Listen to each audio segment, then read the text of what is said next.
बिस्मिल्लाहिर्रहमानिर्रहीम। अस्सलाम वालेकुम। मैं हूं जलील खान कुराची। आप देख रहे हैं मेरा यूट्यूब चैनल। अल्लामा अताउल्लाह बंजालवी साहब के हवाले से ये मेरी तीसरी वीडियो है। पहली वीडियो के अंदर मैंने उनकी गिरफ्तारी के हवाले से कुछ हकायक आपके सामने रखे थे कि उनकी गिरफ्तारी कैसे हुई। दूसरी वीडियो के अंदर मैंने उनकी रिहाई के मुतालिक कुछ चीजें आपके सामने रखी थी कि उनकी रिहाई कैसे हुई, यानी किस बुनियाद के ऊपर हुई। आज की वीडियो के अंदर बेसिकली तो कुछ क्लिप सोशल मीडिया के ऊपर वायरल हैं जो अल्लामा अताउल्लाह बंदालवी साहब की खुद की तकरीर है, जिसके अंदर वो बताते हैं कि फलां फलां आलिम दीन की या फलां फलां जमात की कोशिशों की वजह से उनकी रिहाई मुमकिन हुई। इसके अलावा कुछ पस पर्दा हकायक और भी हैं, वो भी मैं आपके सामने रखूंगा। यानी किस उलमा ने उनकी रिहाई के लिए कोशिश की और किस आलिम दीन ने उनकी रिहाई के लिए मुखालफत की, और इसके अलावा ऊपर अथॉरिटी कौन सी थी जिसकी वजह से अलामा को गिरफ्तार किया गया, और गिरफ्तार करने के बाद फिर उसमें हीले बहाने भी अपनाने की कोशिश की गई।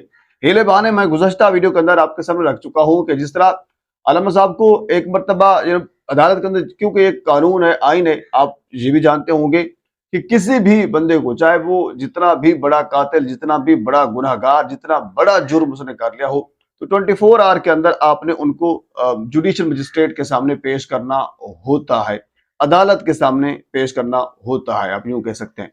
बहरहाल आलम साहब को अदालत के सामने जब पहली मरतबा पेश किया गया था, तो उस वक्त भी यानी जो प्रोसिक्यूशन थी, यानी जो सरकार के वकील थे, जो उनके वकील थे, उन्होंने दलाइल दिए। और जब हमारे वकला की जब प्रोसिक्यूशन थी, जो सरकार के वकील थे, उन्होंने दलाइल दिए, जब अलामा साहब के वकला की दलाइल की बारी आई तो उन्होंने कहा कि टाइम खत्म हो गया, अब आप कल देंगे। वजह यह है कि अगर 60-70 साल के एक बुजुर्ग आलिम दीन सिर्फ एक दिन जेल इस वजह से रहेगा कि क्योंकि अब अदालत के पास टाइम नहीं है। आपने ये भी देखा होगा कि 12-12 बजे रात की अदालतें खुलती रही हैं, ये पाकिस्तान की हकीकत है।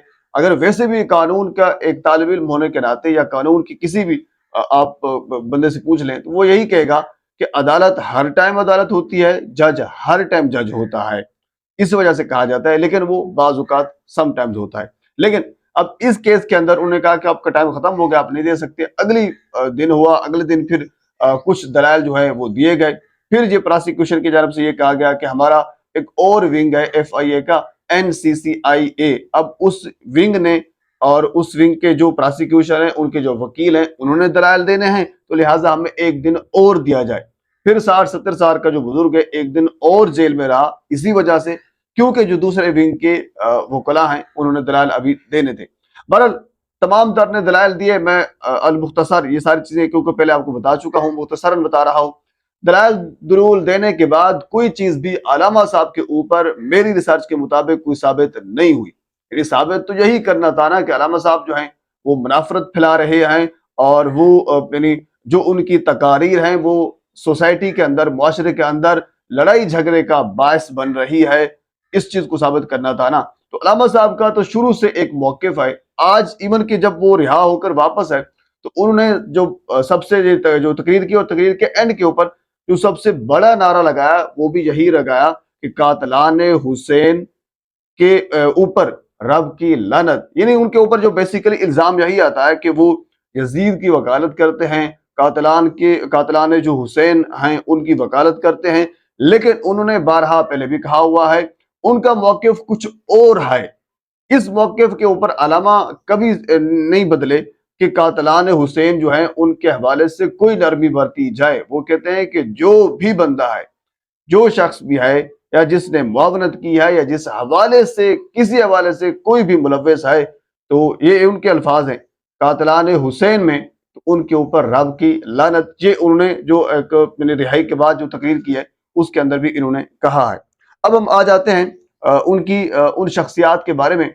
एक चीज तो यह है कि अलामा साहब ने कहा है कि जो यानी जो लोग उनको गिरफ्तार करके गए थे, हालांकि वो भी एक धोखाधड़ी के थ्रू ही गए थे ना। पहले उनको ये कहा गया था कि कुछ चीजें हैं आपके साथ डिस्कस करनी है, आप हमारे साथ चलें, ऑफिस में बैठते हैं। रास्ते में गाड़ी तब्दील की गई और उनको गिरफ्तार किया गया। यानी बेसिकली एक वादा खिलाफी की गई, खिलाफी करके उनको गिरफ्तार किया गया, और बाद में ये कहा गया कि आपके ऊपर तो 10-15 दिन पहले का एक पर्चा दर्ज हो चुका है, तो उसी पर्चे की इवज आपको आज गिरफ्तार किया जाता है। बहरहाल ये वादा खिलाफी अपनी जगह पे मौजूद है।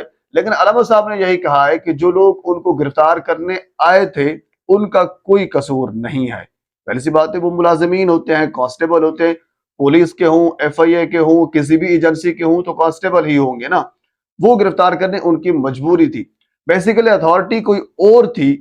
اب اتھارٹی کوئی اور کیا ہے مبینہ طور پر ویسے تو مجھے کچھ ذرائع نے چند ایک لوگ ہیں جن کے نام بتائے ہیں جو اس وقت پاکستان کے بڑے عہدوں کے اوپر فائز ہیں، جو وفاق کی سطح کے اوپر ہے، پنجاب کی سطح کے اوپر بھی رہ چکے ہیں، لیکن اب وہ جو ہے وہ وفاق کی سطح کے اوپر اپنا کام کر رہے ہیں۔ ان کی ایما کے اوپر انہوں نے جو ان کے کچھ چاہنے والے ہیں ان کو انہوں نے کہا، تو پھر ان کی ایما کے اوپر علامہ عطا اللہ بنجالوی صاحب کی گرفتاری ممکن ہوئی۔ تو اسی وجہ سے علامہ عطا اللہ بنجالوی صاحب نے یہی کہا ہے کہ جو کانسٹیبل جو لوگ گرفتار کرنے آئے تھے ان کا کوئی قصور نہیں ہے، کیونکہ ان کو اوپر سے حکم تھا اور ایسا ہی تھا۔ اب ہم آ جاتے ہیں، علامہ صاحب نے کہا کہ جن لوگوں نے ان کی رہائی کے لیے کوششیں کی، کیونکہ مذہبی جماعتوں نے تقریباً تمام نے یہ کوششیں کی کہ ان کی رہائی ہو، اس میں اہل حدیث مکتبہ فکر کے ہیں، بریلوی مکتبہ فکر کے علماء ہیں، اور اس میں دیوبندی مکتبہ فکر کے جید علماء جس میں علامہ احمد الدھانوی صاحب ہیں، اورنگزیب فروکی صاحب ہیں، معاویہ اعظم طارق صاحب ہوں، ان سب کی انہوں نے نام بھی لیے۔ لیکن میری ریسرچ کے مطابق مذہبی جماعتوں نے نو ڈاؤٹ کوششیں کی ہیں، احتجاج کی دھمکیاں بھی دی ہیں، جس کی وجہ سے اثر بھی پڑا ہے۔ ایسا نہیں کہ اثر نہیں پڑا، اثر پڑا ہے، لیکن زیادہ اثر میری ریسرچ کے مطابق مولانا فضل الرحمان صاحب کے حکم کے اوپر پڑا، کیونکہ وہ سیاسی شخصیت بھی ہیں، مذہبی شخصیت بھی ہیں، اور ایک بڑا گہرا اثر و رسوخ بھی ہر ڈپارٹمنٹ کے اندر وہ رکھتے ہیں۔ تو ان کے کہنے کے اوپر ایک بڑا اثر پڑا، جس کی وجہ سے رہائی ممکن ہوئی۔ تو اسی وجہ سے علامہ صاحب نے تمام تر علماء کرام کے ساتھ مولانا فضل الرحمان صاحب کا بھی شکریہ ادا کیا۔ اچھا، اس کے علاوہ جو انہوں نے دبے الفاظ میں جو تنقید کی ہے، کیونکہ جب علامہ صاحب گرفتار تھے اس وقت انجینئر محمد علی مرزا، حالانکہ انجینئر محمد علی مرزا صاحب کے اوپر ان کی بہت سی چیزیں ایسی ہیں جس کے اوپر ہم اتفاق بھی کرتے ہیں، اور بے شمار چیزیں ایسی بھی ہیں جن کے اوپر ہم ان سے اختلاف بھی رکھتے ہیں۔ بہرحال اس چیز کے اوپر جب وہ ایک بندہ گرفتار تھا تو ایک یعنی ان کی کمیونٹی ہے نا، جب علماء کرام کی ایک ساری کمیونٹی ہے، تو اس کمیونٹی کا ایک بندہ جب گرفتار تھا تو اس کے اوپر پھر انجینئر محمد علی مرزا صاحب نے کچھ کلپ چلوائے اور خود یعنی ریکارڈ کروائے، اور یہ کہا کہ آپ قاتلان صحابہ جو ہیں ان کو آپ سپورٹ کرتے ہیں، تو آپ وکیل صحابہ نہیں ہیں، آپ قاتلان جو صحابہ ہیں آپ ان کے وکیل ہیں۔ یعنی اس قسم کی انجینئر محمد علی مرزا صاحب نے تنقید کی۔ تو اس تنقید کے جواب میں علامہ عطا اللہ بنجالوی صاحب نے نام لیے بغیر دبے الفاظ میں صرف یہی کہا کہ میں ان تمام کا بھی شکریہ ادا کرتا ہوں جنہوں نے مجھے یاد رکھا اور میرے اوپر تنقید کی اور کلپ جاری کیے، لیکن میں یہ کبھی نہیں کہوں گا کہ میں منجی ٹھوک دوں گا اور آئیو دار تلے۔ یہ سارے جملے جو ہیں یہ انجینئر محمد علی مرزا صاحب کے ہیں۔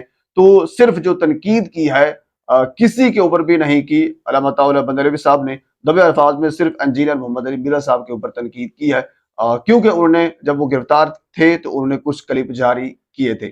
بہرحال یہ سٹوری ہے، لیکن اب تک بھی انہوں نے یہ ریویل نہیں کیا کہ ان کی گرفتاری کے پیچھے کون ہے، لیکن دبے الفاظ میں انہوں نے بتا دیا ہے کہ گرفتاری کے پیچھے کون ہے، جو کہ ہم سب سمجھ چکے ہیں کون ہے۔ مجھے تو بذات خود اگر کہا جائے تو مبینہ طور پر کچھ شخصیت کے نام جو ہے وہ ہمارے سامنے آئے ہیں، لیکن اب وہ سامنے رکھنا اور ببانگ دہل اس پر گفتگو کرنا یہ انتہائی جان جوکھن کا کام ہے۔ تو بہرحال اس کیس کے علاوہ اگر کوئی مزید، میں ویسے کوشش کر رہا ہوں، میری علامہ عطا اللہ بنجالوی صاحب کے جو پی اے ہیں ان سے بات ہوئی ہے، اور ان کے کسی ایسے بندے سے مزید کوئی بات ہوتی ہے جو میرا ان کے ساتھ انٹرویو کروائے گا، اور اس سے انشاءاللہ کوشش میں کر رہا ہوں اگر میرا ان کے ساتھ انٹرویو ہو جاتا ہے تو پھر بہت سی چیزیں میں آپ کا سامنے رکھوں گا، اور بہت سی چیزیں پھر آپ کو ملیں گی جو آپ نے پہلے کبھی نہیں سنی ہوں گی۔ تو بہرحال انشاءاللہ کوشش جاری ہے۔ ایٹ دا اینڈ آپ سے گزارش ہے میرے چینل کو سبسکرائب کر دیں تاکہ آنے والی ہر انفارمیٹیو ویڈیو آپ تک پہنچ سکے۔ اللہ حافظ۔